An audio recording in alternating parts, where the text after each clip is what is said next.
From the East and the West, you've heard others, but now you've tuned into the best. This is a Prime Wave Media production, the NFL Bet Exchange, hosted by my man, Pop DiBiase, the primetime capper, and the Don of Cape Cod, Jeff Dawson. What's up, world? It is time for week 14 of the NFL Bet Exchange with your host, the one and only Pop DiBiase, live from SoCal, the West Coast. And then we got the Don of Cape Cod and the beautiful, cold East Coast. So here we are. Let's go ahead and see exactly what week 13 was all about for us, Jeff. But before we get there, how are you doing, sir? I'm doing okay. It is a little cold and raw out here. Did get the Christmas outdoor lights up on Friday when it was like 45, 50 degrees. So, but overall, a football season, I'd like to say I would like to forget another losing week. Again, can't get any traction. And when I actually break down the numbers and I looked as we get to week 14 this week, I think I'm 15 games under 500, so I'm basically one game under each week, but the last few weeks have been treacherous. I think I'm basically trying to outsmart myself, getting too cute. So hopefully this week we won't get too cute. Another quarterback goes down. Trevor Lawrence last night, we talked backstage about the performance Jake Browning did, but again, high ankle sprain for Trevor Lawrence. So again, this opens up that division, just like the AFC North division, right now is Lamar Jackson and quote unquote a cloud of dust. So the NFL got what it wanted. It's got a million teams still in. Bills Mafia 6-6 this week, do or die at Kansas City coming off a loss. So it should be interesting, Pops. Well, I will say this. I think that you can't be 9-8 getting into the AFC side of things. But on the NFC side of things with the playoffs, yes, you definitely can be 9-8 or possibly 8-9. That's how it's working on that side right now. So, hey, it's one of those years where you would really love to really not have all these injuries. But since we're there, let's go ahead and just go over real quick week 13 results. I went 7-5, winning week for me last week. 7-5 for me last week. 7-5-1 to be exact. And I am now 90-1-0-2-1. So I got my draw for the year as well too. Jeff still 2 draws, 5-8, as he said, 15 under 500. But Jeff will mess around and win 10 this week and win 10 the next week, and he'll finish above 500. Don't worry about it, guys. But with that, let's go ahead and jump into our next topic in hand, and that's going to be the first game of the week. And this is going to be the Thursday night football game of the week, which is going to be a absolute doozy because we do have two teams here that are going in different directions. You got the Pats, who are 2-10, who finally will be able to get their franchise quarterback possibly for the future in this situation. Steelers, on the other hand, they are running into some problems right now. The Steelers find themselves with a 7-5 record, fresh off of a loss to the Arizona Cardinals. And who called it on this show? Okay. All right. So, Cardinals go ahead and they busted a whole bunch of people at the Circus Survivor as well, too. I wish I would have been there. Don't do it. Don't do it. No, man, don't do it. Don't do it. Don't do it, man. And they still did it. You know what I mean? That's just how much, that people are very, very into having their lock of the week. And me and Jeff have explained this since the start since Capcast back in 2015.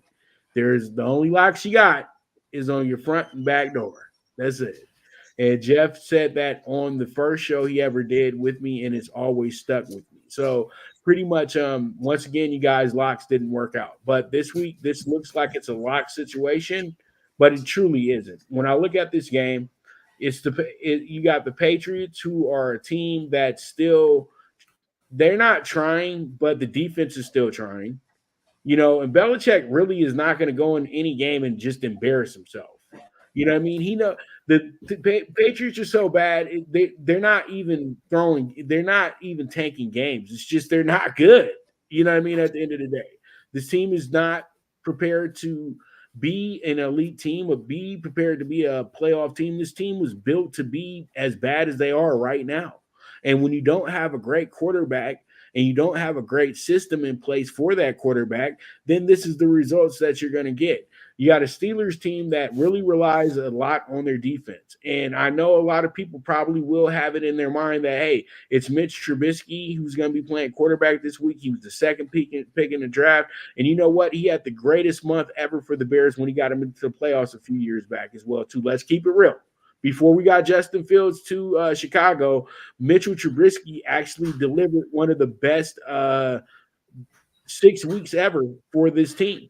He was getting 400 yards each game, and it was an absolute fun thing to watch when you saw Trubisky going off with that Nagy offense and all that stuff, and pretty much didn't save his job or anything like that. But at the end of the day, it gave everybody an idea, you know what, if the guy can get it going, he can be a pretty serviceable quarterback. So, you know, this is going to be a tough game, though, in all senses of the word, because he just hasn't been good with the Steelers, okay? And every time they throw him in the game, it seems like it's more of a liability than anything.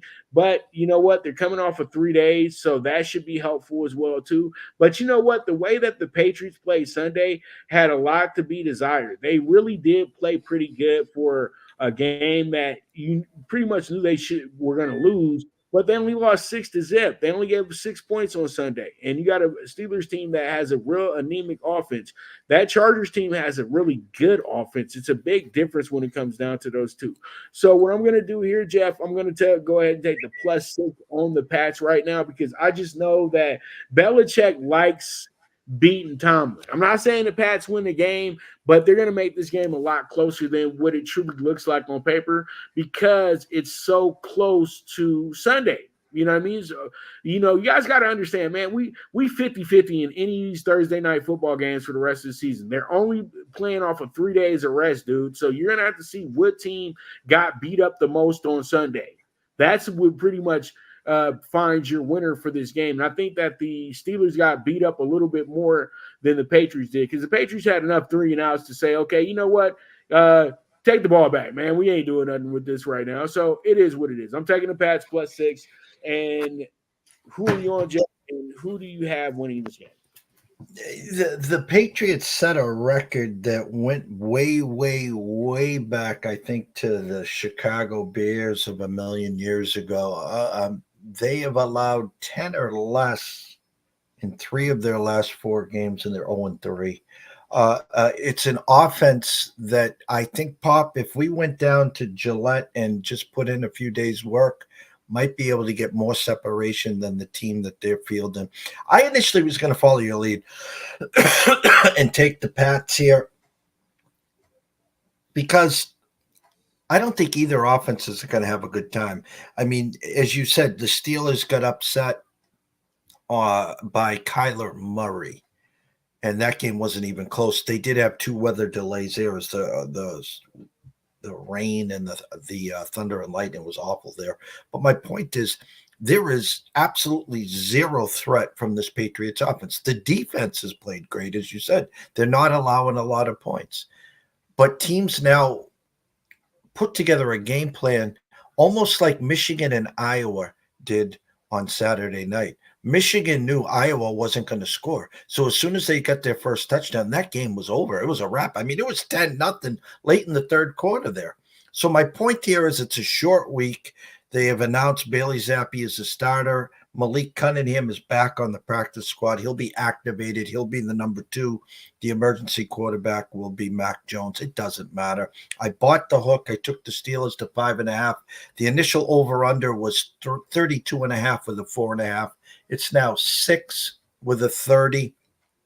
This has got 17-13 written all over it. I'm hoping that the Pats score 10 or less, which they're doing quite frequently right now. So give me the Steelers, give me Tomlin, and kind of a must win. They can't get to 7-6 and get back into that wild card mix. They got a leg up. They got to keep it up. So give me the Steelers -5.5, minus the 120 Pops. All right. And you know what? Real quick, just to end on that point, You know what? I just trust Zeke a little bit this week. Zeke always tears up the Steelers, man, and he seems like he's coming into form as well too. So we'll see how it goes. We'll see how it shakes out. But we have the Bucks at the Falcons. 5-7 Falcon. 5-7 Bucks. Falcons are 6-6. We got a team that's -2.5 at this point as well too. So pretty much with that, we have a very good. I would say this is a good game because it has all the makings of who's really going to win this division. This gives the Bucks another chance to really chase the playoffs. The Bucks, Saints, Falcons, all three of them have to understand they're not wild card teams. Okay, it's all about who wins this division. December is the biggest month of the year now for the South Division. A lot they're going to play each other a lot. You know what I mean? And Carolina is going to be a bit of a spoiler here because Carolina is going to get about 2 wins before the season's over with because they're now playing against divisional opponents. Now, when I look at this game, I got Baker sitting here chomping at the bit after that last one. They played the division well. Okay, they had a little hiccup against Atlanta where Atlanta kind of out-physicaled them and things like that, but they were able to get a great win over New Orleans, who I feel is much better than Atlanta, even though Atlanta beat them. And then they got a good win over Carolina as well, too. The Bucs seem very comfortable with the way that this division works. You know what I mean? And this time around, they're back on the road. They haven't lost a road game yet. In the division. They won a big road game a few weeks back against the Saints. Now they got this Falcons team that's kind of filling themselves because now they're in a better position. But let's keep it real. The Falcons got a great win against the Saints. That was a great win. But come on, man. Jeff, we could have put together Boston College's JV team, and they probably would have beat the Jets by 3. You know what I mean? Because that's how bad the Jets looked on Sunday. I know the Jets still have a great defense, but their offense was so atrocious on Sunday. It was literally like, they're just playing to lose. And that's why we'll get on it when we get to the Jets, but you know how I feel about their coach. But all in all, I'm going to stay on topic. And when I look at this game, I really tell myself that this is going to be one of our better games of the week. You have a Atlanta team that has confidence. People have to understand, stop blaming Desmond Ridder for everything because they're not a passing team, they're a running team. The way that they call plays is atrocious. You guys have to understand, these play callers are literally stealing money this year when they're sitting up in here throwing out 55 screens a game, okay? But this Atlanta team, when they're moving the ball, when they're running, when they're looking good, this team is really good.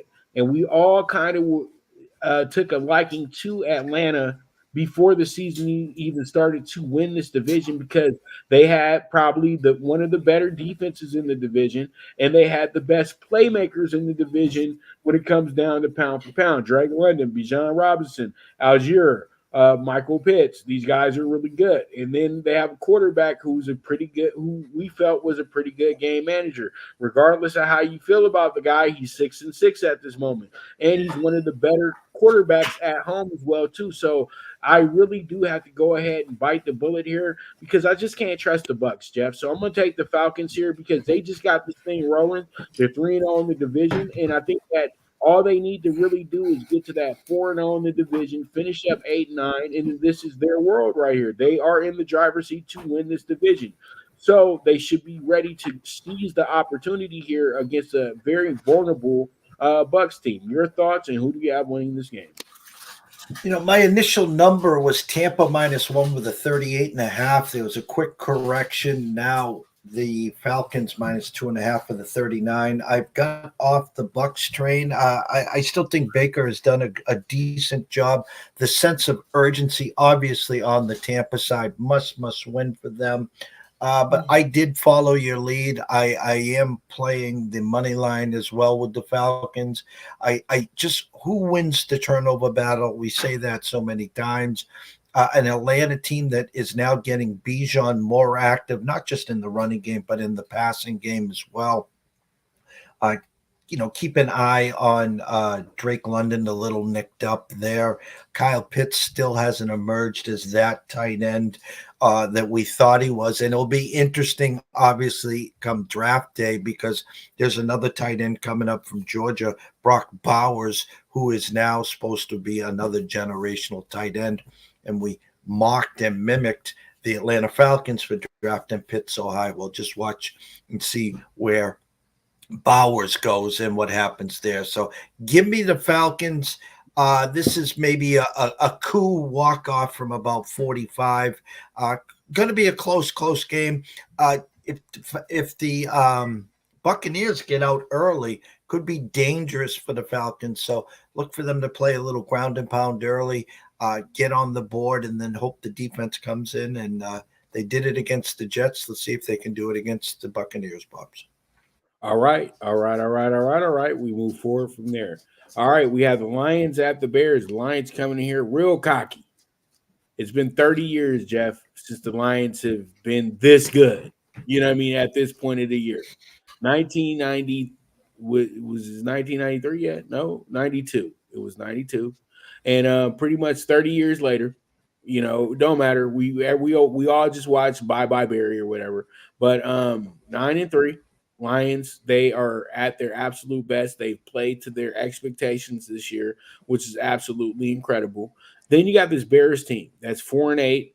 And you know what? I called it out last week. I said, you guys can say whatever you want about the Bears, but they've won 3 games on national television.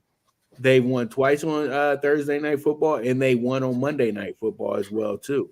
And so pretty much, you know, that might be able to save the coach's job, but not the offensive coordinator's job, because we see what the biggest problem is. It's the offensive coordinator.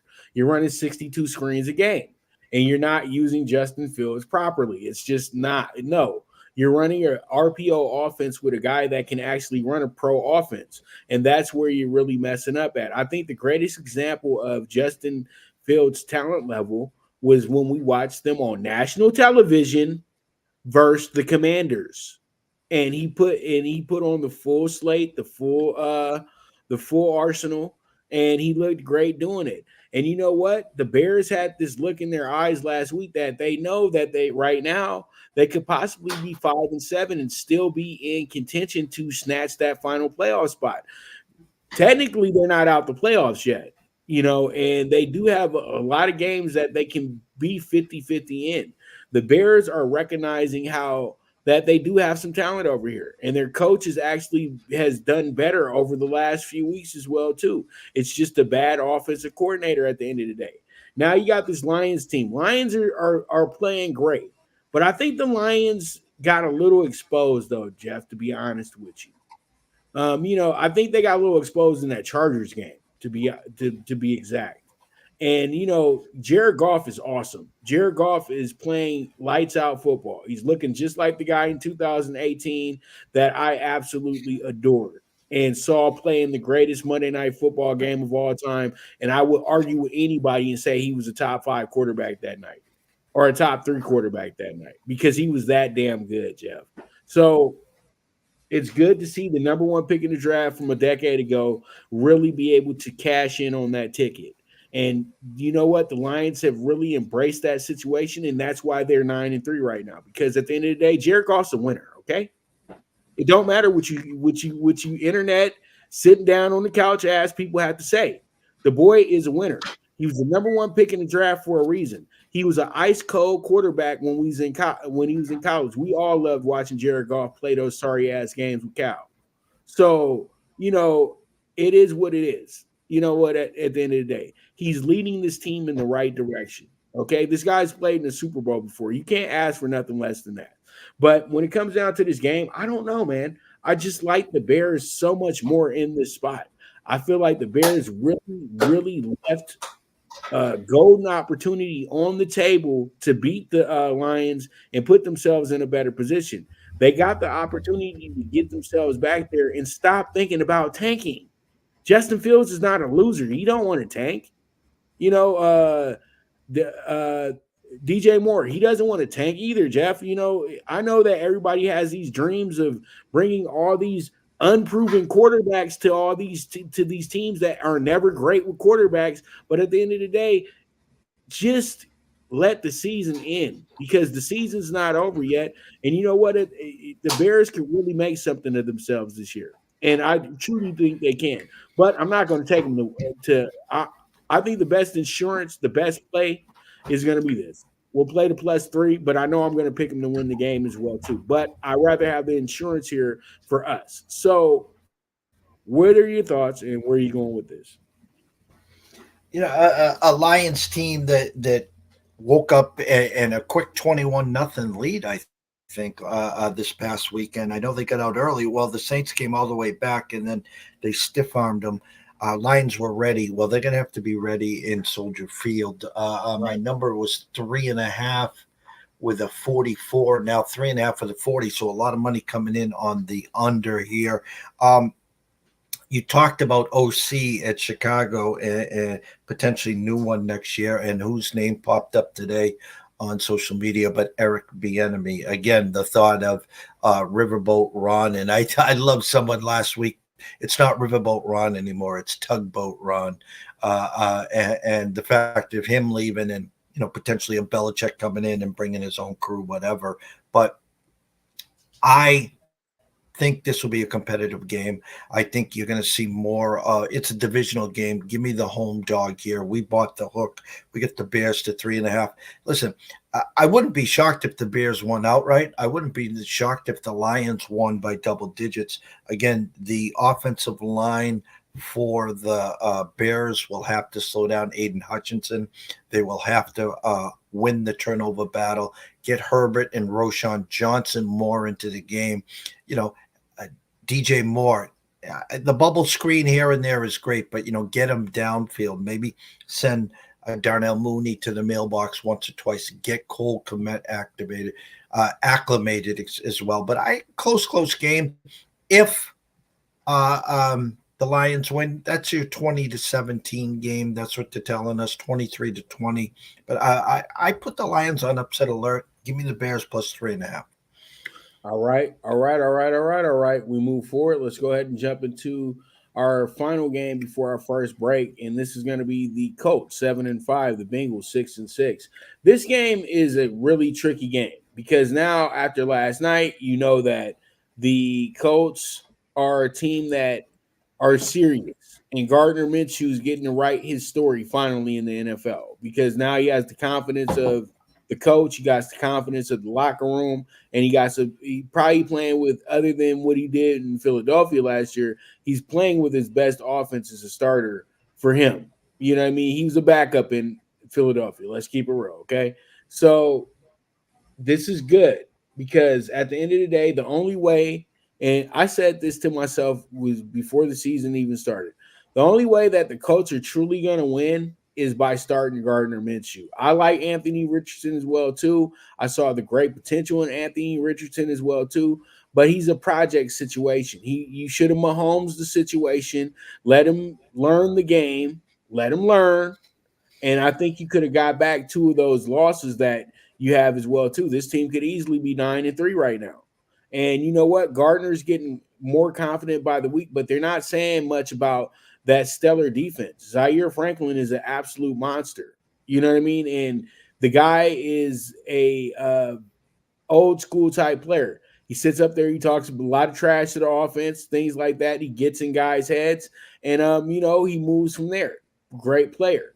And the Colts are playing just absolute great football right now. And I know it sounds crazy right now, Jeff, but if I was looking at a future bet for a division winner, I would probably go place a nice little wager on the Colts right now to win the AFC South.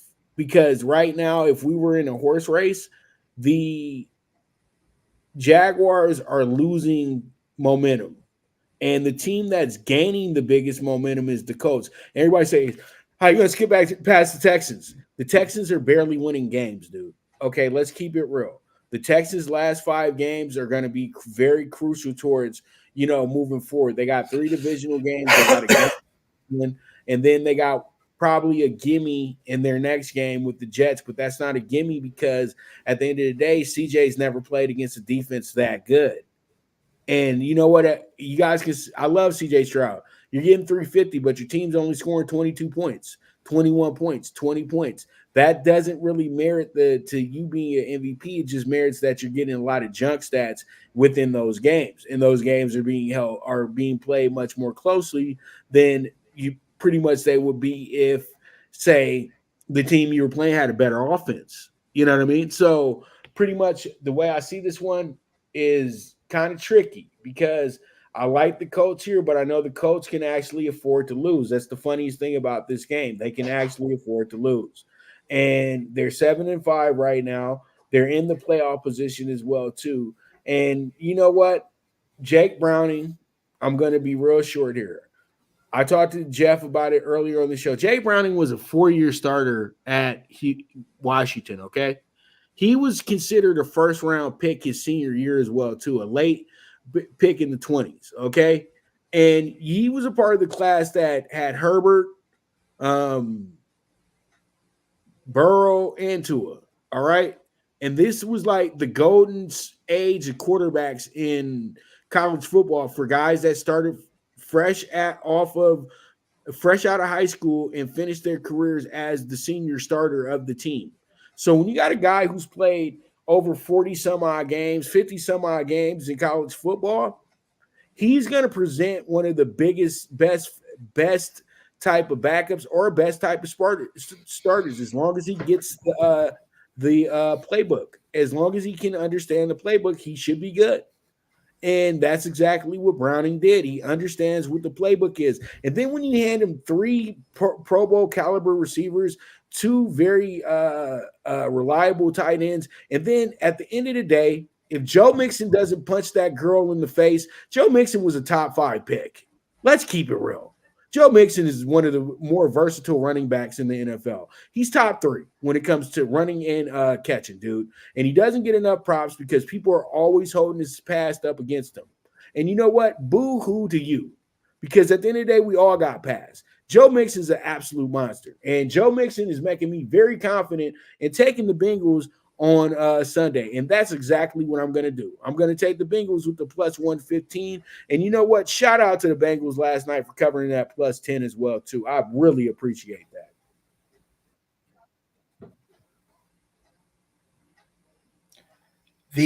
It's kind of funny in regards to no one gave them a shot last night, Pops. The fact of the matter is that we saw them basically in a nutshell 9-point underdogs.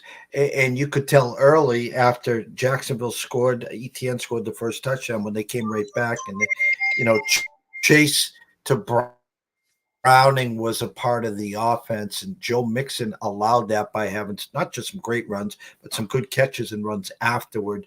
And then, of course, the winning field goal to win it. Now, Trevor Lawrence with a high ankle sprain, in comes C.J. Beathard. My true number has this Colts -1 with a 42.5. Now it's 1 with a 40.5. Browning versus Beathard, where, actually, hold on one second here. I'm confusing here. Browning versus Minshew. And the game here, I was just got confused there for a second there. I apologize. This Colts team quietly is just now 7-5, Pops. And what are they doing? No Jonathan Taylor, move in Zach Moss. No Anthony Richardson, move in Minshew. Pittman quietly having a good year. Short week, quick turnaround. We remember what we saw last. I bought the hook. I got the Bengals +3. But again, don't expect Browning to be that Browning that you saw on Monday. And we have seen a Jekyll and Hyde in the Colts with Gardner Minshew. So which defense is the strongest here? I'm hoping it's a close game. Even if the Colts find a way to win at 40, this could be your classic first one to 21 or 23 wins. Give me the Bengals +3, but it's a definite coin toss, Pops. All right. And you know what? I'm just going to end it with this. The reason why I'm really heavy on the Bengals is because I just really feel like with them bringing back Hendrickson and Hubbard this week, that should be the over the top on the defensive end, because those guys were even more crucial than T. Higgins being out. You know what I mean? So, that's how I see it, and we'll see how it goes. We'll see how it shakes out. But this should be one of our better games of the week next week. And don't forget about Joshua Downs on the Colts as well, too. That guy is an absolute burner. He's been an absolute great deep threat as well, too. So it's been they got it going on. Joshua Downs, guess whose favorite target he was? Sam Howell. And who else's favorite target he was? Drake May. So this guy can play the game. So he'll get a lot more kudos next year as we roll into fantasies and all that stuff. So with that, we're going to go ahead and take our first break of the day. And when we get back, we will be jumping into some more early morning games. You guys stay tuned. This is the NFL Bet Exchange. Good News Only Racing. Good News Only Racing Club, led by the legendary Doug O'Neill, the trainer of 2 Kentucky Derby winners, and I'll have another in Nyquist. Also trained 2-time Breeders' Cup champ Golden Sense, who are just a part of a long list of thoroughbred champions trained by Doug O'Neill. The Good News Only Racing Club has a young core of horses to look out for in Dennis's Celery, Irish Heatwave, and Notre Dame, just to name a few. Win the day every day with the Good News Only Racing Club, a proud sponsor of the NFL Bet Exchange. From the East and the West, you've heard others, but now you've tuned into the best. This is a Prime Wave Media production.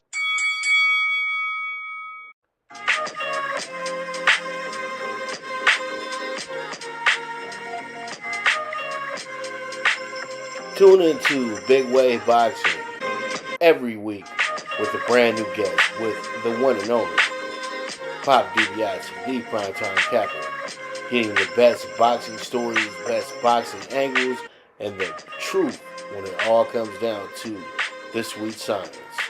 Tune in to Big Wave Boxing on the Prime Wave Media channel on YouTube.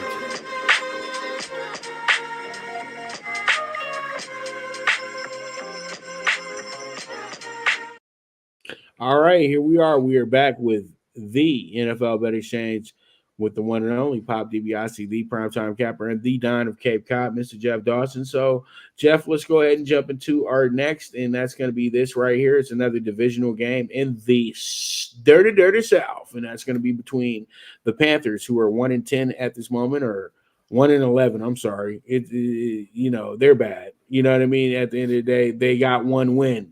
Okay, so it don't matter how many losses they got one win. I'll fix it in a second. But Saints 5-7, 5.5 points that they're laying over under 38.5. Jeff, what are your thoughts on this one? And who do you have winning this game? I didn't address this on Thursday when we broke down the Thursday night game. The Patriots, with their loss, has moved in. The Arizona win has moved into the number 2 spot, so they are in the Caleb and Drake May sweepstakes as we speak. Panthers 1-11. Obviously, the Bears own their first round pick. What did I see on Sunday? I saw a little more comfort with Bryce Young to Jonathan Mingo. Took him a little while to get acclimated to the NFL, but there is some cohesiveness between those two. And, of course, Adam Thielen. In Saints right now, Derek Carr down and out, concussion, shoulder, you name it, it hurts there. So the assumption is Jameis Winston and a lot of Taysom Hill versus the Panthers here. The Panthers just find ways to lose, and I lost a lot of money on them early. I've backed off. I'm going to come back in one more time here. I bought the hook. I get the Panthers now plus the 6. What was my true number here? 5.5 with the 38.5. Now 5 with the 37.5. Panthers got to get to 17. This might be that 24-17, which I would obviously lose, but hoping more 23-17 or even 21-17. Do I expect the Panthers to win? No, I don't. But I expect them to keep it close. Hopefully their defense plays well.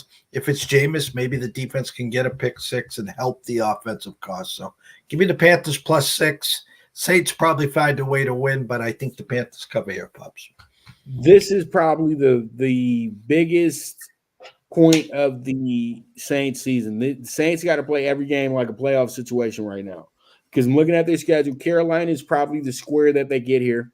Okay. Then you have the Giants. That's another square in this situation as well, too. Both are home games as well, too. So these should be winnable games. Then you got to fly to LA to play the Rams, and then you got to go to Tampa Bay at the second to last week of the season to go play against the Bucks. And then you have the final game of the year, which will probably settle the NFC South with a home game against the Falcons. So right now it's playoff mode for the Saints. It's no doubt about it. And you know what? The Panthers, let's keep it real. This was a throwaway season. This was a season where you guys had no desire to actually be a feasible team.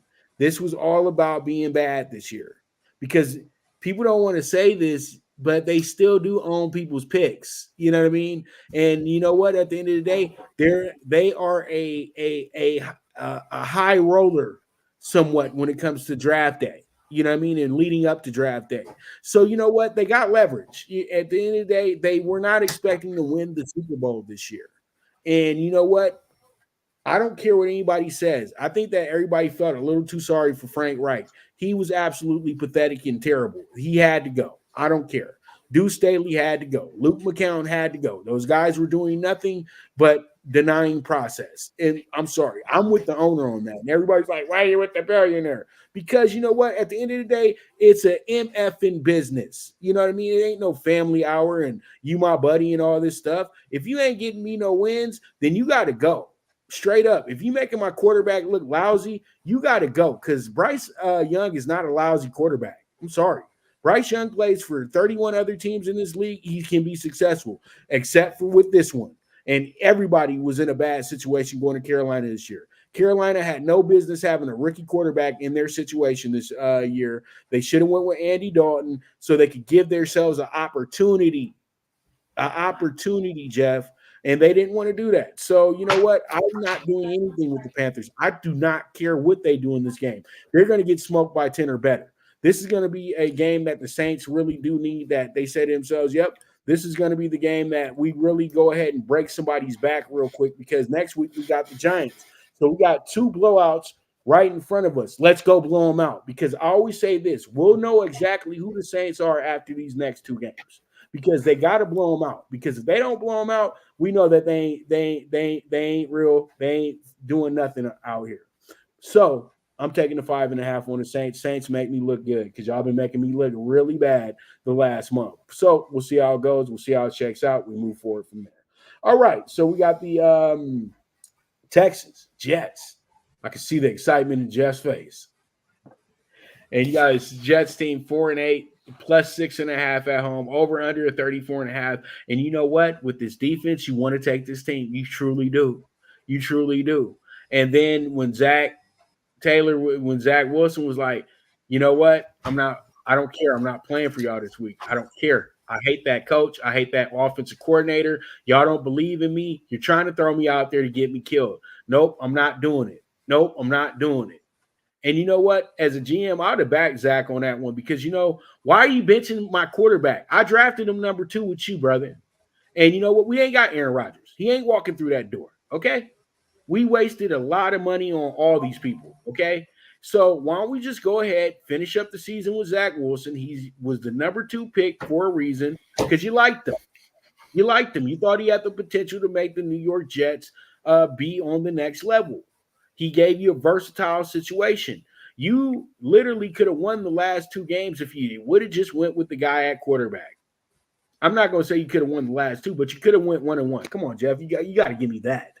You know, especially against the Falcons. He could have mustered you 2 touchdowns in that game. The Falcons do not have the same type of defense as the Jets. All right, so you know what? At the end of the day, just get it over with. Just forfeit the rest of the season. Go try to acquire the best quarterback in the USFL or the XFL to finish up your season. You know what I mean? Because that's where you're at right now, Jets. You know, and I know that the rest of the team don't want to play for this guy no more either because he's too indecisive, man. Why are you letting platforms decide what the team is going to do next week? You know, because I don't think any GM was really sold on doing what Salah wanted to do. And when Salah slammed Wilson to the ground, I said, you know what? I'm done. I'm done with this guy. He slams his own quarterback to the ground. He doesn't want the quarterback to play that bad, so he's willing to hurt the guy. Man, I know it's like, no, he didn't do it on purpose. Yeah, he did. You know what I mean? He had all right. He could have held that man up. He's body slammed that guy. And you know what?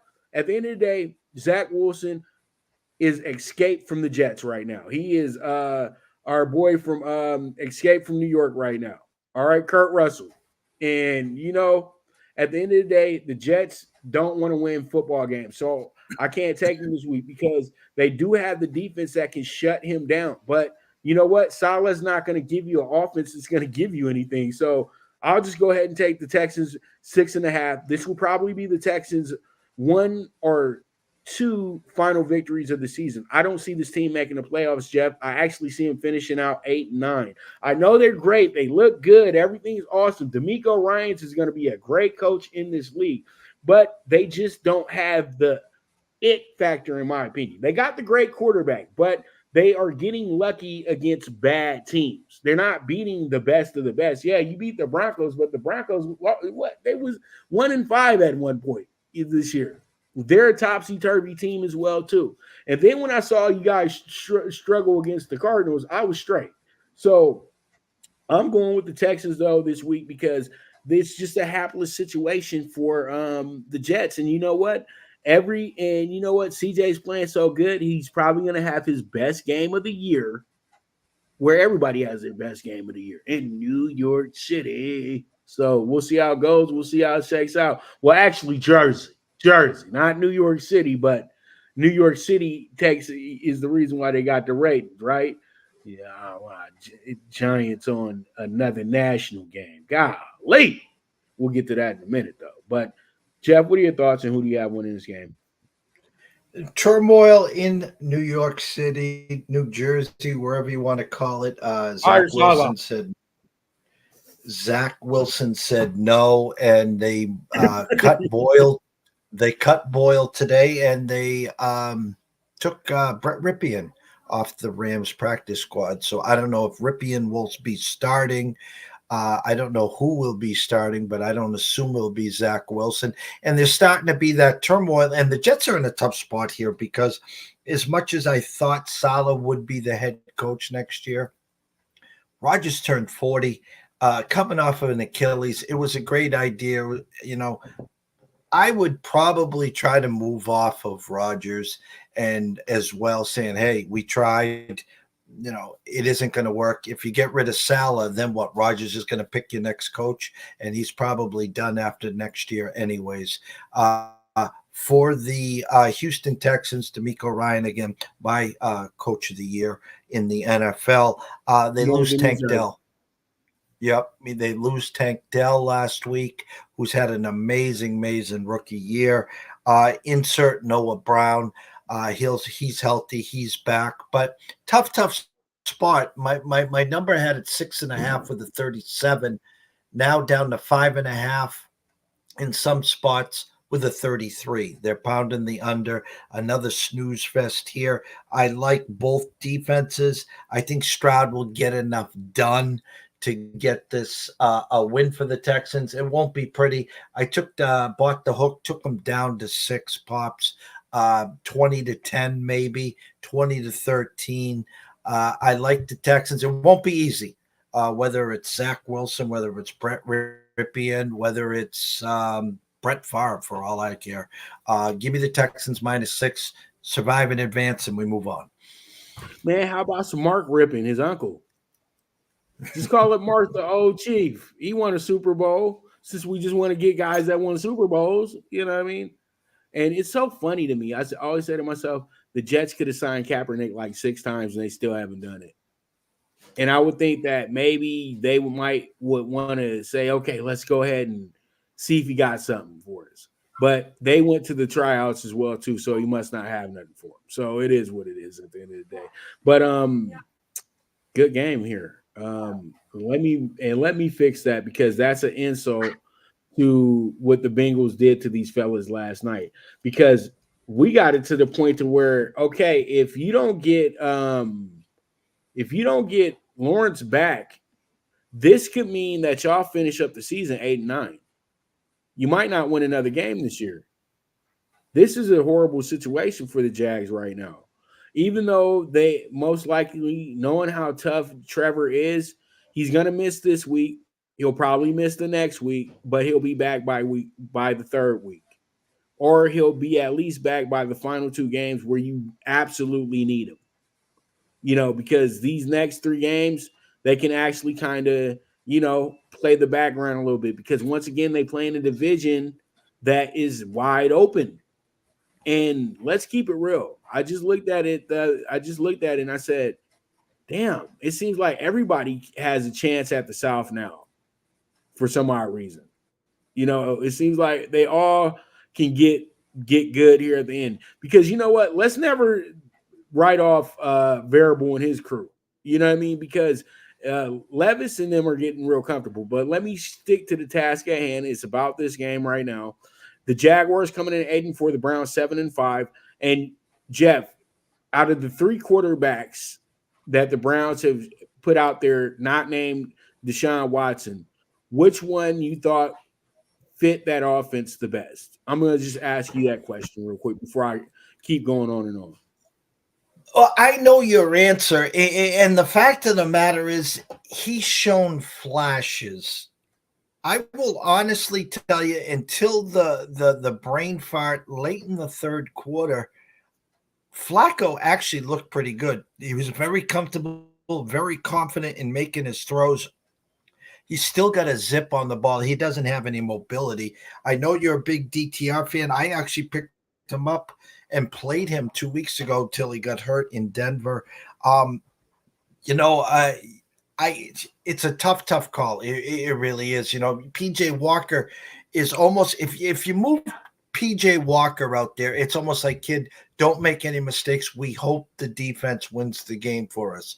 I DTR with his legs, you hope he runs for 40 to 60 yards and doesn't turn the ball over. Flacco looked comfortable. Now, what happened to Trevor Lawrence has now shifted these numbers here, Pops, where initially it was Jacksonville -3 with a 33.5. It is now the Browns -3 with a 31.5. So my assumption is it will be Flacco. My assumption it will be CJ Beathard. High ankle sprain, 2 to 3 weeks, as you said. They were ready last night. The Jags started the game 8-3, soon to be 9-3. And the number 1 seed. Now we're talking, when's Trevor coming back, and are we going to make the playoffs? So tough spot. I think it's Flacco. I took the money line here, being cute. The Browns plus 135 on the money line with Flacco or DTR, whoever starts with versus a Jacksonville on a short week with CJ Beathard. The defense for Jacksonville didn't show up. I expect a stronger Jacksonville defense, but Browns must-win spot. I like the Browns here, Pops. Well, I'm going to surprise you, Jeff. DTR, I love it. You're a great player. You're going to be an awesome guy here in the future of the NFL. He's going to be the starter for the Browns in the future. We'll give him that. This is going to be this situation that I keep calling for, where you develop the backup. You let the backup develop. You give him a nice contract, too, to keep him tied over. You know what I mean? You just develop him. You make sure that he knows everything and that he's attached to whoever the starters hit. But right now, for the Browns to actually make the playoffs and actually have a true chance at winning a game in the playoffs, you got to go get Lord Pretty Flacco, baby, because that was looking so good. That looked like a professional quarterback. When you got PJ out there, PJ's he's like Purdy, just don't F it up. We'll do good. We all right. DTR is he's a rookie. He's a rookie. And the best thing he does is run. That's what makes him valuable. But for you to actually run the offense and be the deceptive team you want to be, you got to go get Flacco. This is how I think the Browns need to run it here for the final weeks. DTR, you don't need to start DTR, but you have 10 plays set up for DTR in the game. We're just going to go dual quarterbacks here. And then when it comes to actually managing the game, trying to run the clock down and actually playing a great game, you leave Flacco in there for certain situations. But I feel like Flacco does need to be the starter at this time, and DTR needs to be somewhat of a specialty quarterback in a sense. And then when you really look at it, the backup, if something happens to Flacco, would need to be PJ Walker, in my opinion. You know what I mean? I love DTR, but I think the concussion and the way he played in Denver kind of showed us that he's somewhat ready, but he might need some more schooling on the sideline as well, too. So I truly do think that the Browns, last night I had them +3. Now, I think that we can both agree that this probably might be, I don't like to say this, Jeff, but this might be one of the locks of the week. But Calvin Ridley's still going to be a part of this game. Travis Etienne's still going to be a part of this game. And once again, their quarterback's in a situation where you don't F it up and we can possibly win this game. But they don't have the type of defense that the Browns have.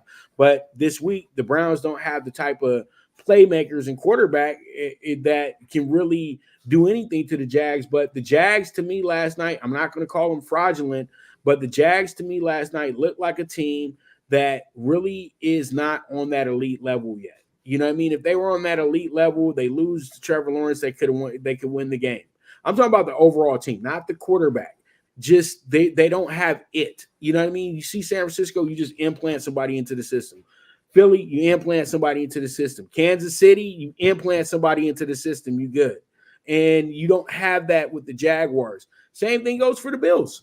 You know what I mean? If your quarterback goes down, this could kill the season. That's what I mean. You know what I mean? And this is why I said that it seemed like it was a very telling game last night.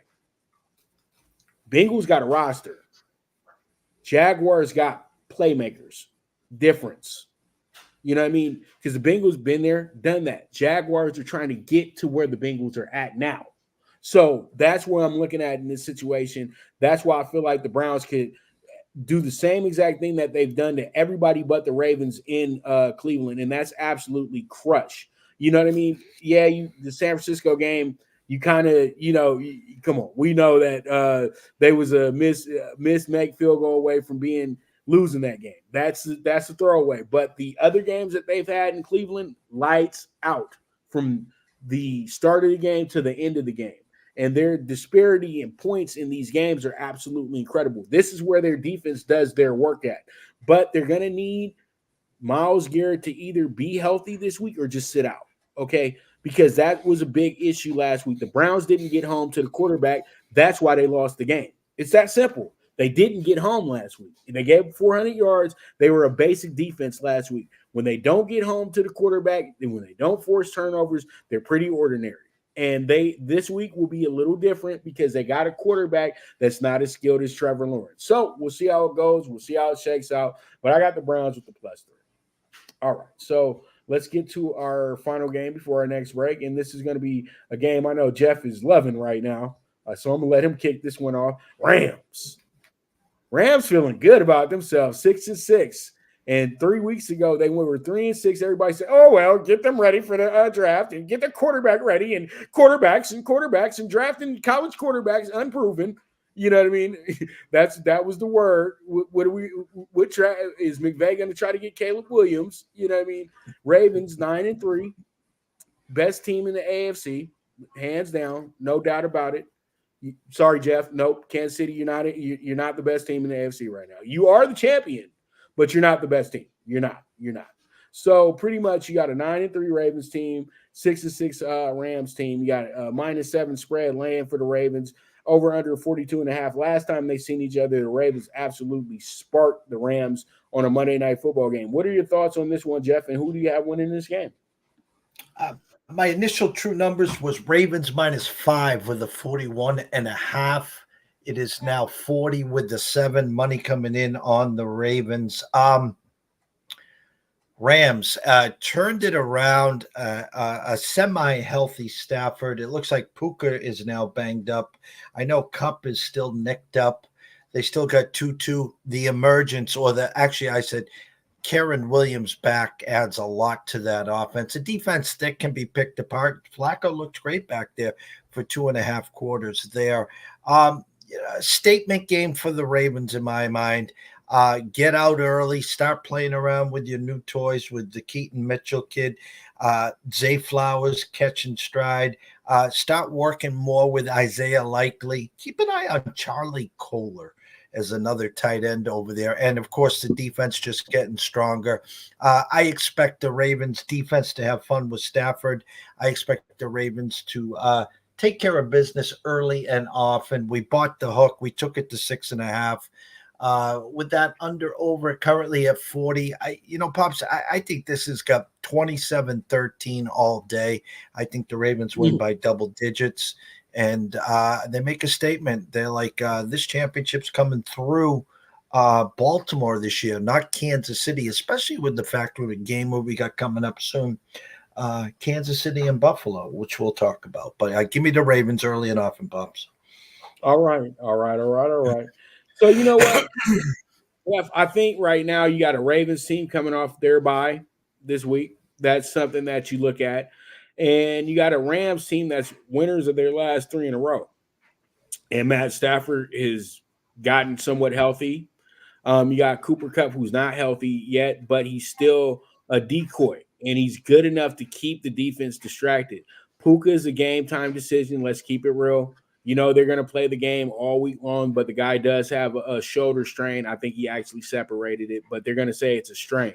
Y'all got to understand, they're not going to ever – when they know that the guy can somewhat play, they're not going to tell you that the guy tore his arm. They say that for the end of the year when they have all their excuses when they lose in the playoffs. You know what I mean? We all know that. So pretty much Puka is a game-time decision, but I think that you just said it best. You got Royce and Kyren. They're doing numbers right now in the backfield. They're running a great run game right now. They got a great offensive line in LA that they're not talking about that much. And the Rams were supposed to be under the radar this year anyway. They weren't supposed to be a team that you take seriously. They're middling, boo, boo, boo, boo, boo. But you know what? In this weak NFC this year, the Rams actually look like one of the power players of the group. Think about it. You got Aaron Donald. That's a future Hall of Famer. Matt Stafford, future Hall of Famer. Sean McVay, Super Bowl winner. You see where I'm going with this? They got the group that can still be competitive. And I think right now they snatched the final spot in the playoff. They're 4-1 in the conference. They swept the Seahawks and they swept the Cardinals this year. And they got San Francisco at the end of the year, and San Francisco is going to play half the roster. So they could possibly finish the season in their division 5-1. They're playing great football. They're playing the right type of football right now. Their first 9 games, it didn't look great. But now in these last 3 weeks, they look like something that Sean McVay can be proud of. I'm not saying that they win the game, but I will say that they will go ahead and cover. I think they're just going to give the Ravens some issues because the Ravens coming fresh off that bye. And the Ravens are fresh off of beating up a team that that they were supposed to beat up on. But, yeah, I think that was the Chargers game. But I think all in all, you come back to it, and I think they can cover. History has a way of repeating itself. You know what? Slowly this is rounding into form. You brought up Kaepernick. We brought up Flacco. We brought up the Super Bowl. Remember that Super Bowl? Yep. Lights out. And it was lights out. It was funny. True story here, Pops. I was in on the Cape, and I had to go to East Boston. And at halftime of the Super Bowl, I left, and it's usually about an hour, 5 hour, 10 minutes. Because of the blackout, because of the lights out and the delay, I literally missed 2 minutes of the third quarter, and I got back in time to see the rest of the game. But, again, a lot of football left to be played, but per the odds, the 49ers are a big, big favorite now to win the Super Bowl. Purdy now the favorite, of course, to win the MVP, but the Ravens the favorite out of the AFC. So we saw that Super Bowl once, but I think currently speaking, it might be a different result if they played today. Well, I tell you that Ray Lewis's final game, It was crazy. It was a great game. It was a fun game, and it played out the way that it was supposed to. They had played each other earlier in the season too, as well. So it's going to be a lot. It was everything that it needed to be that day. And you know what? That is a good bet going into Vegas right now and finding out to see if the best two teams right now in each conference will play each other. So we'll see how it goes. We'll see how it shakes out. But with that, we will be back with the late afternoon game. So you guys stay tuned. This is the NFL Bet Exchange with your host, the one and only Pop DiBiase, the primetime capper, and your East Coast host, the Don of Cape Cod himself, Mr. Jeff Dawson, and we will be right back to you. Now you and your friends can compete in the sport of kings and win big with Stable Duel.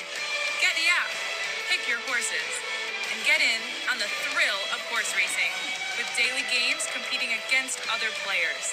Bring home the glory and the cash, and move up the annual leaderboard while you leave your competition in the dust.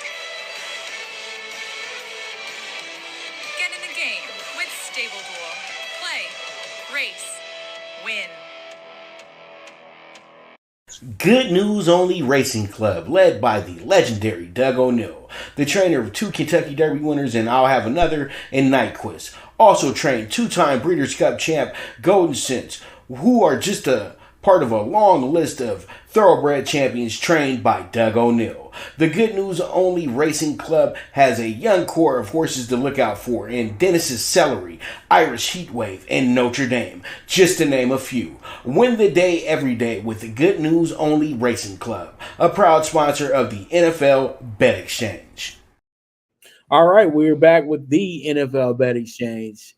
And boy, oh boy, I feel like our show is one of the best, man. But you know what? It is what it is at the end of the day. A lot of people do love watching this show, and they love, getting their bets and all that good stuff for you. So thank you guys so much. We've been at this thing for 4 years. So it's absolutely incredible to bring this show to you guys. But all in all, let's go ahead and jump into our late games that we have here, and we will go through these a little quicker because you know what? We can talk about these a little quicker as well, too, because we definitely can talk about this next game fairly quickly because it's not really that hard to dissect. We got 2 teams going nowhere. Let's keep it real. Vikings ain't making the playoffs, Jeff. Let's keep it real. All right. I think the Vikings, possibly this could be their last win of the season. Maybe. You know what I mean? But I don't think that they're going to be able – the Packers are heating up. And I told you it was coming. I knew it was coming because LaFleur and Jordan Love are proving my point. But we'll get to that point in a second. Josh Dobbs, I've seen enough. I want to see Darren Hall. I think Darren Hall is better, to be honest with you. Darren Hall, BYU quarterback, versatile quarterback, just kind of like Zach Wilson, but a little bit more athletic as well, too. And he was a better winner at the school as well, too. He got some big wins at BYU as well. Raiders, I think the Raiders need to scrap this whole thing with the rookie because he's not the guy. The Raiders really failed to pick up a decent quarterback that was on the market. There was plenty of quarterbacks on the market. I know Brian Hoyer isn't an option. He really isn't. But I would say this. Can that silly coach just go back to Jimmy G? Jimmy G gives you your best quarterback to win the game with. It doesn't matter what Jimmy G was doing throughout the season and blah, blah, blah, blah, blah. Jimmy G got paid a lot of money to be your quarterback. You're just doing personal stuff now. You know what I mean? Because Jimmy G was J-Mac's boy. So now you're going to be like, well, AOC is my boy. You know what I mean? And I don't like that. AOC is not good enough to warrant the starting position. And that's why this is a risque game for us because this can actually be the Raiders' final victory of the season as well, too. Because I don't see the Raiders finishing better than 7-10 this year. I don't care. I don't see them finishing better than that. And I'm going to just go out on a limb here because this is really a 50-50 game. You're not really even doing anything bad on who you're picking in this spot. But I'm taking the Raiders with the plus 130. They're giving me way too much value on the Raiders with plus 130. This should be a 110 game apiece. And I'm taking the Raiders plus 130. Let's see how it goes. Let's see how it shakes out. Jeff, what are your thoughts and who are you rolling with?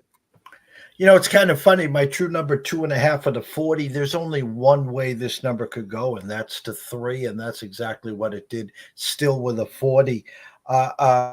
Kind of funny. Love the story. Love Joshua Dobbs. Love the astronaut. I love everything about it. And the fact of the matter was, unfortunately, the last game we remember, I think he threw 4 picks. Was exposed. Great backup. Maybe before that game, Minnesota might be thinking, hey, we're not going to pay Kirk Cousins. Maybe we can live with Dobbs for a year and then wait on the quarterback carousel and go from there. I don't know what they'll do at this point. No one's talking about it. The return of Justin Jefferson on Sunday.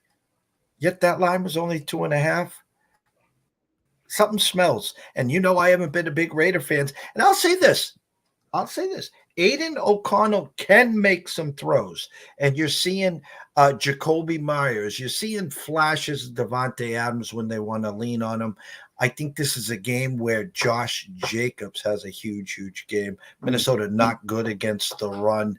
I like where your eyes are. I bought the hook to 3.5, but I'll go on record right here. 2:30 on Tuesday, December 5th. I like the 3. I like the 3.5. I think the Raiders outright win. I think this is 23-17. I think the Raiders get out early and often. And again, if Justin does play, just double or triple team. Don't let Justin beat you. This will open up Jordan Addison, of course, and Hawkinson. But I think this is a perfect spot for the Raiders, and I think Jacobs has a huge day. Yep, and you got to be with me on this, man. I know you like Josh Dobbs and everything, but give Darren Hall a chance. He looked good against the Falcons, dude, before the concussion. And I just think that he has the reps. He earned the backup job during the preseason. He has reps with Addison and Jefferson. And what are we doing here? You know what I mean? But Kevin O'Connell, I think he's all right because he did get the sign of approval from the front office. He's not going to be one of the 10 coaches fired at the end of the year. We know that's not happening. So pretty much, but we already know 3 of them that are dog food, and they're probably not going to make it to the end of the season. Like I can see it now. They're going to fire 5 of them the final week of the year. Straight up, like just get them their severance check now. You know what I mean? That's where we're at in the NFL. I've seen this movie before, but let's go ahead, jump into our next Seahawks, 49ers. Whoo. Jeff, I'm going to keep it real with you, bro. This one looks like the big letdown to me.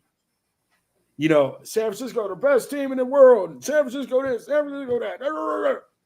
They awesome. They cooking. They did well. They really kicked the Eagles' ass on Sunday. Revenge spot. You know what I mean? Get back game. Get my lick back. All that stuff. You know what I mean? The big payback. James Brown in the background, But it was the regular season, dog. It only matters really when we get to the postseason.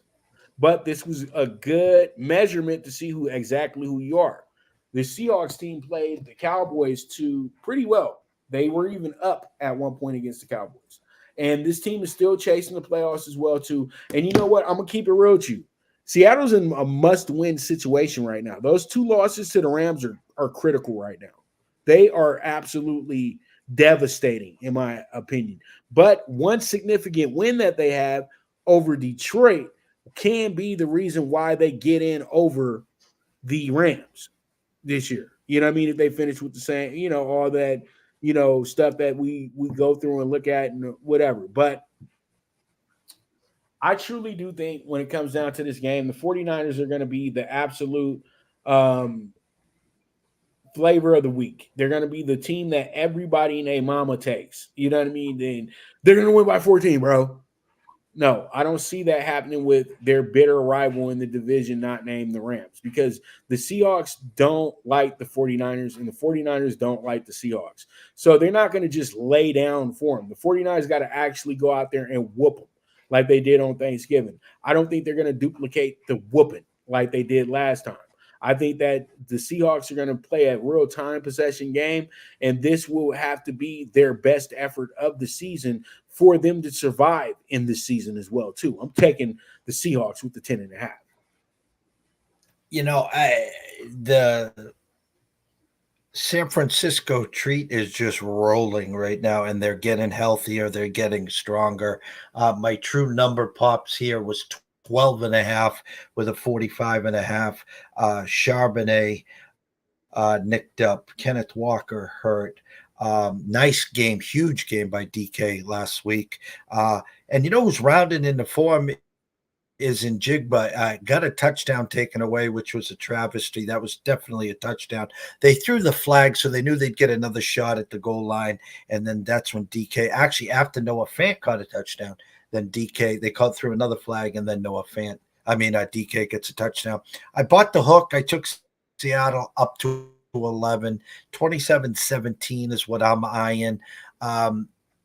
Geno can't throw 2, 3, 4 picks. They got to play keep away. McCaffrey set to have a huge day. Debo was a monster in Philly. It is a good spot for that letdown. I just think the way the 49ers are rolling, this is a perfect spot to turn a 6-6 Seahawks team into a 6-7 and say, hey, why don't you get ready for the draft, because you ain't going anywhere. So I think the Niners win. I think they win by hopefully 7. We got the Seahawks plus 11. If they lose by double digits, I hope it's 10 pops. All right. We move on to our next game, which is going to be the Bills 6-6, the Chiefs 8-4. Minus 2.5 to the Chiefs, over under 47.5. And the Chiefs, you know what? Another one. I got another one. You already know. I told you last week on the show, Packers, and some more Packers, because Jordan Love is Mahomes without Andy Reid. Okay, I'm gonna say it. I'm gonna say it for the rest of the year. The boy is special. The guy is good. He's really good.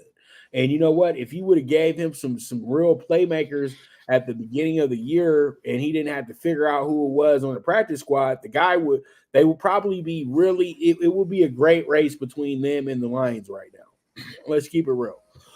So, what happens in this spot is that you have a Chiefs team that's not playing great football here. You know what I mean? They're playing a lot of patty cake games. They're really getting away with, bad efforts. I'm gonna keep it honest with you. Last week when they played the Packers,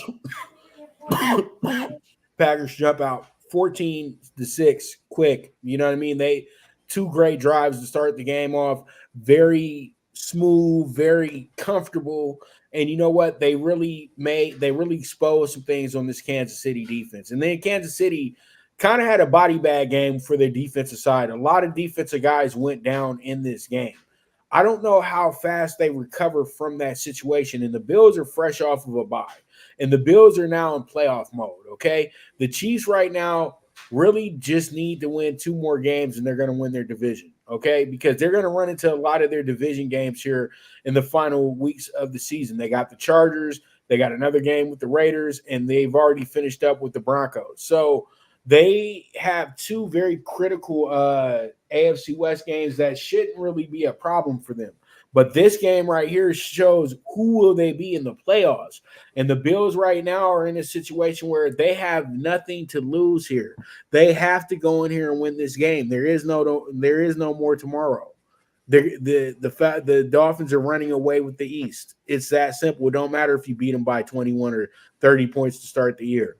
So we're at that point now. And so where I'm at with this, Jeff, I feel like, you know what? Somebody got to get their lick back. And the Bills are more than overdue for this as well, too. And I think the Bills are going to absolutely break the Chiefs in this game. I'm taking the Bills with the plus 115. A couple of weeks ago when Philly came into Kansas City, the opening number was 2.5. And then Philly wins that game outright. Then Philly comes home and they play the Dolphins. No, they played the Bills, excuse me, and the line was 3.5. And of course, that was the overtime game. My point is, if Vegas really, really wanted and respected Kansas City, the number would be 3.5, not 2.5. The Bills 6-6. The sense of urgency is there. Yes, I know the Chiefs lost on prime time, but the Bills cannot lose and go to 6-7. I love where your eyes are. We bought the hook. We took the Bills to +3. I like the Bills to win outright. Listen, Kansas City, Pacheco's playing well. I mean, Kels is Kels, but the wide receivers just aren't stepping up. There's some flashes from Rashee Ricey. The defense for Kansas City's playing well. They're going to need the crowd. Your Packers thought process is spot on, but really the last 2 weeks has been the reemergence of Christian Watson. And then unfortunately, as he was trying to fall down and stay in bounds, he grabbed his hamstring. And that's the one guy I haven't heard a peep about how he's doing with that hamstring. But I get the Bills. Give me them +3. I like them on the money line as well. I think they win outright, Pops. All right, sounds good, brother. Let's go ahead and get to the final leg game, and that's going to be the Broncos and the Chargers. And this is pretty much the make or break game for both of these teams this year. And the Chargers already know what time it is. You are in a win or go home situation. Right now, every single week, we got to keep it real. Brandon Staley is on he is on the precipice of the pink slip. Okay. And I know that if he loses 9 games before he gets to 8 wins, he's gone. He's not even going to finish the final week of the season. Okay. And I know a lot of people will be really happy with that and everything like that. And you know what? At the end of the day, I would have kept it real with you. If the Patriots would have wind up winning that game, Jeff, he was getting fired Monday morning. There was going to be no doubt about that. You know what I mean? Because you don't lose to the Patriots. Okay. And, the Chargers have done well losing to the teams that are actually pretty good in this league. That's what the thing is. The Chargers schedule was never really that friendly to them. They had to go against some of the better teams here in the first 12 weeks of the season.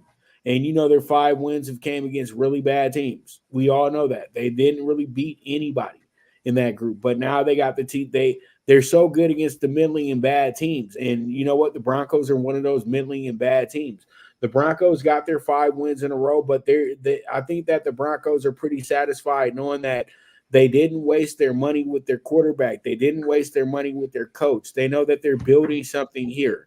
And, they just figured some things out and they got really good. They wound up going 5-1 for a stretch here. Now they got to finish up the final 5 games of the season. And how I see this team finishing up, Jeff, I do see an 8-9 team, to be honest with you. And I think that this week the Chargers absolutely devastate the Broncos. I'm taking them with the -3. I know I'm tripping, but I don't feel like spending any extra insurance on them to just win the game. I think that they can win the game by 10 or better. That's why I'm taking the -3, and I will be outlining this game as well, too. The last week, the Broncos were the hottest team in the NFL, winners of 5 in a row. Took it on the chin to the Texans, even though had an opportunity to win the game late. Usually after you win a bunch in a row and you finally lose, you lose the second one. Chargers come to Gillette, a ho-hum 6-0 win there. I've been the leader of the Justin Herbert fan club. Again, it's Keenan Allen and a cloud of dust. I think at the end of this year, you're going to find out Eckler's hurt. He's just a shell of himself. I went one step further. I just took the Chargers in the money line. If the Broncos win, you don't even have to put this on the script anymore. I will go against the Chargers every game after this. Look for Herbert to have a huge game. This is a 30-point outburst, I think, by the Chargers. I had 3 with a 45.5 down to 44. I'm going to go on record right now, Pops. 30-20 Chargers. Big. All right, so we're going to take one last break, and when we get back, we are going to get into these primetime games. So you guys stay tuned. This is the NFL Bet Exchange. Good News Only Racing Club, led by the legendary Doug O'Neill, the trainer of 2 Kentucky Derby winners, and I'll have another in Nyquist. Also trained 2-time Breeders' Cup champ Golden Sense, who are just a part of a long list of thoroughbred champions trained by Doug O'Neill. The Good News Only Racing Club has a young core of horses to look out for in Dennis's Celery, Irish Heatwave, and Notre Dame, just to name a few. Win the day every day with the Good News Only Racing Club, a proud sponsor of the NFL Bet Exchange. From the East and the West, you've heard others, but now you've tuned into the best. This is a Prime Wave Media production.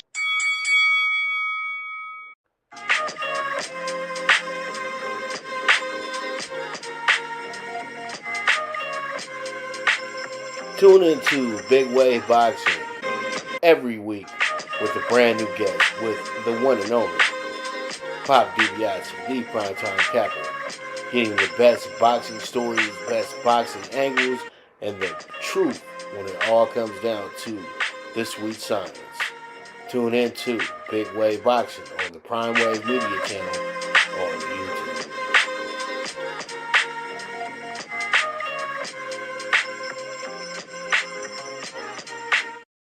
All right, here we are with the NFL Bet Exchange, and we are here on our stretch drive of the show. And you know what time it is? It's Sunday Night Football this week. And you know what? Once again, I don't know if we get in the best primetime games, but this will be the best of the group. This might be the game of the week. And boy, oh boy, the Eagles 10-2, fresh off of getting absolutely crushed by the 49ers. And then the Cowboys.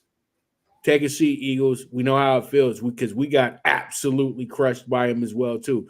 It's like, damn.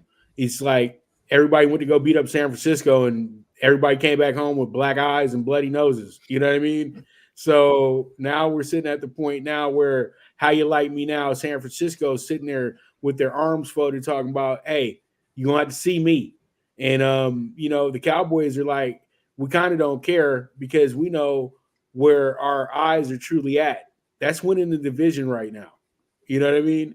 And this could be critical right here because I actually see the Cowboys ascending and I see the Eagles actually regressing. That's the thing because their coach is a robot. Sirianni, you put Sirianni as the coach in where D'Amico's at right now in Houston. They don't get the same results. Put him in Arizona where his old coordinator is at. They don't get the same results. This team is built by the GM. This team is a lot like a lot of those great Washington Redskin teams from the past in the 80s. They were built up. It didn't really matter who played quarterback. Didn't really matter who played here and there because you got the right type of trenches. You got the best front seven in football when they really are going. And you got the best offensive line in football when they really got it going as well, too. Strong, physical, and fast and smart. And you know what? Right now, a lot of guys are showing their wear and tear on this Eagles team. And you know what? The Cowboys are getting a lot more healthier. And I feel like the Eagles are kind of falling apart as a group as well with the chemistry because last week was a very significant sign of that. And once again, they weren't able to figure it out after giving up over 400 yards in a game. Nobody's saying this, though, Jeff. You know what I mean? This team gives up almost 400 yards a week. They have had teams absolutely carve them up in games. They've had some way more closer games than they had last year. They absolutely crushed teams last season. This year, they're just kind of just ordinary. They're just kind of getting by. And I feel like right now, Dak Prescott's playing the best football of his life right now. You got a multifaceted running game. And you know what? You got the second best receiver in football in CeeDee Lamb. And then you got the best seam route runner as well in Brandon Cooks. Nobody talking about the what Brandon Cooks has done for this team. And then you got three very serviceable tight ends. So the Cowboys got a lot of things moving in the right direction. This wasn't hard for me, Jeff. I'm taking the Cowboys at Jerry's World minus 175. They're going to absolutely wreck the Eagles here. The writing was on the wall the last couple of weeks. I've talked about this on my shows. I've talked it about to you. The fact that we go back 3 weeks ago and the Eagles find a way to win in Kansas City, come back home and late heroics and win an overtime game against Philly. Well, in comes the 49ers, just mauled them, and now they travel to Dallas. And what's going to be great about this is I'm under the assumption that the Niners are going to win this week. I'm under the assumption that the Cowboys are going to win this week. And you know what? That sets 3 teams, San Fran, Dallas, and Philly now, all with 3 losses. And if the Lions happen to win in Chicago, that will be 4 teams with 3 losses. And of course, San Fran would be the number 1 seed, with Dallas with the inside nod, maybe for the 2 seed, and of course, with the opportunity to win the division. You talked about it. I'm glad you nailed it. The emergence of Brandon Cooks. Now, it seems like Dallas has played at home for the last 6 weeks, but their last 4 games at home, they're averaging almost 40 points a game at home. This Philly D is not putting pressure on the quarterback. They're a sieve right now. Dallas is going to score early and often. I didn't use the spread either. I know it's a big number. I, too, took the Cowboys minus the 175. I will say on record here as well, my true number was 51 with a 3. Dallas will get to 30, 31. They might even get to 33. Give me 30. I'll go on record right now. How about this one, Pops? 33-23 Cowboys. Oh, so we sending messages. Good. We sending messages, And real quick, just give me a 30-second answer. Do you think if they lose, if they maybe go 1-4 here on this final stint here of the season, do you think they start thinking about maybe firing Sirianni? No, they can't, for the fact that they started 10-1. They were the NFC champs last year. They got to the Super Bowl, and you will also hear this, whether it's a first round bow out, whether it's a second round bow out, or whenever. Jalen Hurts is playing hurt. There's something wrong. Just his whole demeanor, his whole facial expression, something is going on there. And here's another thing: the lack of touches by Mr. Swift. You got a guy that not only can run the ball, which you're supposed to be great at, is running the ball. He's great out of the backfield catching the ball. And it's A.J. Brown. With Devontae Smith had a good game last week. But the fact is, Philly's at its best when they play keep away. 10, 15 play drives for touchdowns. Get Swift more acclimated. And I think that's where Philly will start on Sunday as well. All right. Sounds good, brother. Sounds good. All right. Let's head on to Monday Night Football, and we can be fast here. You know what? Everybody's going to be so in love with Miami here. Miami's the number 1 Circus Survivor team this week. They're going to have a lot of things going on the Miami side. But you know what, Jeff? I'm gonna be a little crazy this week, man. Let's get a little crazy this week, because you know what? The Titans got the type of defense that can give Tua fits. They got the type of defense that will say, you know what? We'll triple coverage Tyreek Hill. You know where variable comes from, the school of Belichick. And Belichick's claim to fame wasn't running offensive sets. It was about the defense. He's one of the greatest defensive minds ever. So people that he's taught how to run structured defenses and how to shut down speedy guys, it's really been the key for them as coaches forever along they with these teams. But let's keep it real, man. And I know you're not going to want to hear this, but this is not the year of the quarterback. So we shouldn't be handing no quarterback the MVP of this league, because no quarterback is the most valuable player in this league. The most valuable player in this league right now is Tyreek Hill, period, point blank. The fastest man I've ever seen on the football field. Now I got 20 other people saying that same thing. And this man needs to win the MVP. I don't care. They need to do the right thing and let him win the MVP this year. But Tyreek Hill is such a bad personality from the past, they're definitely probably not going to do that. But I'm going to shake the cart, Jeff. I'm going to take the plus 14 here. But when I do my big straight up, I'm going to take the Titans to win this game. I just feel like this is the biggest. This is going to be a big moment of another big dog winning on Monday Night Football, in my opinion. So that's why I'm taking the Titans with the plus 14. Jeff, what are your thoughts, and where are you going with this? The number couldn't be high enough for Vegas. They got to find a way to get some Titans money. My true number was 12.5 for the 46. It's up to 13 with a 47. Levis just kind of Henry, not in concussion protocol, but his numbers at home versus away are apples and oranges. Look for a lot more Spears in that backfield there. Wide receiver, DeAndre Hopkins in a cloud of dust. I think Burks is back. Defense plays great at home, struggles on the road. I bought the hook to 14.5. My number here, let me see here, 47. They're going to have to get to 17. This is going to have to be a 30-17 game for them to cover. Anything less than 17, the Dolphins will cover. So your magic number for the Titans is for a team total, get to at least 17 to have a hope to cover. Variable runs off the field with a 13-10 win. Watch me win. Yeah. All right, so let's go ahead. Monday Night Football on ABC. Packers 6-6, hottest thing in football right now. And then you got the Giants 4-8, plus 6.5 point dog, over under 37.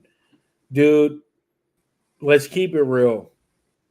Too much Giants on primetime television. Somebody tried to explain to me today, and he didn't have to explain to me. Dude, I know it's the New York market. Of course, they're going to get a lot of games, all right? But that doesn't warrant them to get a lot of games. Did they go to the Super Bowl last year?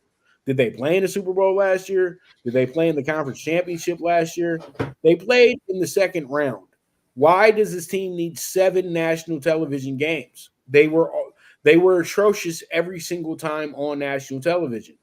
And I would have thought Monday Night Football would have flexed this situation out, but it's ABC, it's New York City, and you know what? The dance partner here is one of the hotter teams in the NFL, and the Packers, who've won the last 3 in a row. And the Packers are absolutely it's just a great story, bro. It's just a great story because they beat a Chargers team that really they should have lost to. Then they come back the next week on Thanksgiving, and they go ahead and say, you know what? We still own you on Thanksgiving, Detroit. We're going to go ahead and keep doing that. And they went ahead and did that. And then last week, Lambeau, they went ahead and went nuts. They had the confidence that they needed to win that football game. Now you see them right now. The Packers are sitting pretty right now, probably about to snatch that final playoff spot right now with one of the more elite up-and-coming quarterbacks in the league. Not elite as he's here yet, but for these young guns, he's in the top 3. Let's keep it real. And it ain't number 3. So pretty much I'm going to be really simple with this. The Giants are going to absolutely lay down in this. The Giants had winnable games the last few weeks. That's why they were able to win. So I'm going to go ahead and take this flyer. I'm going to take the Packers with the minus 6.5. Jeff, your thoughts, and who do you have covering or winning in this game? You know, it's kind of funny. 2 Monday Night Football games this week. And then Thursday, Chargers travel to the Raiders. But what's really nice is on Saturday of next week, the 16th, we're back to our 3 Saturday NFL games. So nice. This is, again, I've been preaching, you guys got to get rid of the Thursday game, have your 2 Monday night games, and then come December, have your 3 games on Saturday. With that said, Darren Waller will not be playing, of course. He'll cash his check, of course, but he will not be ready due to a hamstring. I got cute here at contrarian play. I bought the hook, Giants plus 7. People remember what we saw last. That was the Packers. They are rolling in the right direction. As I said a few minutes ago, really, really got to keep an eye on Christian Watson. That offense has gone to the next level with the emergence of Christian Watson, 2 touchdowns on Sunday there. If he is out, then again, you'll need more Jaden Reed, more Romeo Doubs, and the tight end. I don't think Aaron Jones will be back. It's A.J. Dillon and a cloud of dust back there as well. So I think points will be a premium. Tyrod Taylor is back. Coach has already said that it will be Mr. DeVito starting. So Giants plus the 7, minus the 120. I had a 7 with the 37. It's still 7 with the 37. Pops, this is, I'm hoping 2017. How's that sound? All right. Sounds good to me, brother. So it's going to be an awesome game. I look forward to it. I'm glad to see that the Packers are playing to the potential I felt that they could be this year. And you know what? We move forward from there. We got week 15 coming up next week, and that should be a lot of fun because this thing, it starts shrinking, and we start really seeing who's who and what's what. But with that, I know I gotta let Jeff go. You guys can catch him on the East Coast Sports Investors all day, every day on the Twitter. That's all that you got to put in. And then, you know what? Also, you guys can follow him on IG, East Coast Sports Investors as well, too. And Jeff does have a show coming up very soon, so you guys can catch that. And I should be back in the next hour with the Primetime Angles. And you'll see us on Thursday as well, too, on the Primetime Angles, if Jeff got time. I lose Friday this week because we'll be Radio Row, Army, Navy, and then we'll be for Sports Map Radio, and then Saturday we'll be live at Gillette for Army, Navy. My goal is, yes, to be here on Thursday. I will obviously text you as we proceed, but that is the goal, Pops. All right, sounds good to me. So you guys, thank you for watching. Be ready for all the clips that I put up for this show as well too. And you know what? As I always say, bet with your head, not with your heart. The movement is moving, and you already know what time it is. Toodles, goodbye, bid adieu, bye bye, see you later, hasta luego, bye bye bye bye bye bye bye bye bye bye bye bye. But we are out of this piece for show. Bye bye. Thank you for tuning in to the NFL Bet Exchange, where the sharpest bets are laid. This show was produced by the Prime Wave Media Group.